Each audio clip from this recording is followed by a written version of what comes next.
The Dublin-Boston score helps us to predict which patients with COVID-19 infections will get a severe form of the disease. This helps us decide whether to escalate or de-escalate therapies. In COVID-19, we know there's a marked inflammatory process.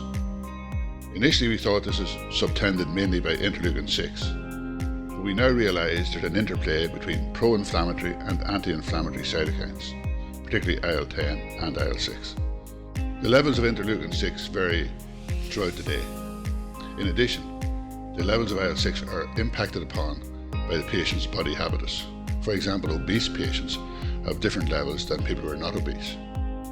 In addition, there are other factors that impact on the ability of IL-6 to cause inflammation, and these have to be taken into account when evaluating its inflammatory effects.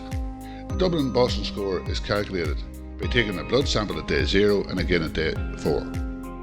In that sample, we measure the levels of IL-6 and the measures of IL-10 and devise a ratio of IL-6 to IL-10. The change in that ratio from day 0 to day 4 predicts how the patient will do by day 7.